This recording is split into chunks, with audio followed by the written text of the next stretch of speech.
Hello' friends, সকলোকে সুপ্ৰভাত জনালোঁ। মই আজি ধুনীয়া ৰেচিপি এটা বনাব লৈছোঁ দেই, মন পচন্দৰ। কিনো ৰেচিপি বনাওঁ চাওকচোন আপোনালোকে। আজি মই কুঁহি মাছ খুতৰা ঔটেঙাৰ জোল বনাম। কেনেকৈ বনাওঁ চাওকচোন আপোনালোকে অকণমান। মাছ ফ্ৰাই কৰা তেল আছিলে, তেলতে মই অকণমান দিছোঁ পিঁয়াজ আৰু নহৰু অকণমান দিছোঁ। আমি অকণমান মই লৰাই ল'ম, লৰাই লৈ পেলাই কাটি থোৱা খুতৰাখিনি ভাজি ল'ম। পিঁয়াজ এয়া ৰঙচুৱা পৰি গ'ল, পৰি যোৱাৰ লগে লগে কাটি থোৱা খুতৰাখিনি মই দি দিছোঁ।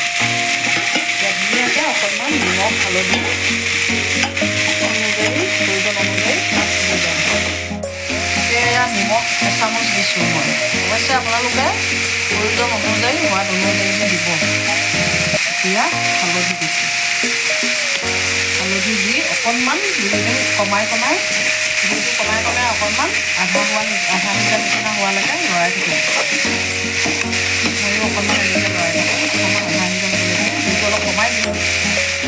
টেঙা তৰকাৰীৰ কাৰণে মই দুপিচ ঔটেঙা কাটি লৈছিলোঁ, তাৰে সৰু সৰু চিটি কৰিলোঁ। চিটি কৰি পেলাই মই এতিয়া অকণমান অকণমান সোনকালে সিজিব, সেইটো কাৰণে মই পলিথিন এটাতে ঔটেঙা গোটেই বাকলি ভৰাই লৈছোঁ। ৰেডি কৰি থৈছিলোঁ পটাতে মই এয়া ঔটেঙা টোপোলাটো ভৰাই লৈ মই এতিয়া অলপ থেতেলিয়াই ল'ম, তেতিয়া অলপ সোনকালে সিজিব। আধা সিজা হৈ গ'ল, হৈ যোৱাৰ লগে লগে মই অকণমান লৰাই দিছোঁ। লৰাই দি মই এতিয়া এয়া থেতেলিয়াই থোৱা ঔটেঙাখিনি দি দিম। ঔটেঙাখিনি দি অকণমান 2-3 মিনিটমান অকণমান ঢাকটো দি দিম। ঢাকনটো দিয়াৰ পিছতে মই পানী দিম। পানীৰ পৰিমাণটো আপোনালোকৰ জোখত বাৰু। আধা সিজা হৈ যোৱাৰ লগে লগে মই অকণমান লৰাই দিলোঁ। লৰাই দি আনি মই এতিয়া পানীটো দি দিছোঁ। এতিয়া পানী অলপ দিছোঁ আৰু অকণমান দিব পাৰোঁ আপোনালোকে, মই দেখুৱাইছোঁহে। পানীটো দিয়াৰ লগে লগে মই আধা ভজা কৰি থোৱা মাছখিনিও ইয়াতে দি দিছোঁ। দি পানী এতিয়া জুইটো হাই ফ্লেমত দি দিম। পানী আৰু অকণমান আধা সিজা হোৱাৰ পিছতহে দিম।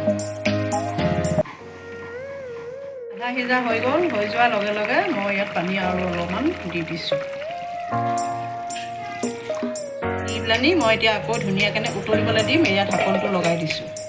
এয়া চব্জি উতলি গ'ল, উতলি যোৱাৰ লগে লগে নমাব হ'ল। নমোৱাৰ আগে আগে মই ধনিয়া কেইডালমান দি দিছোঁ। ধনিয়া কেইডাল দিয়াৰ লগে লগে হৈ গ'ল। গেছটো অফ কৰি দিছোঁ।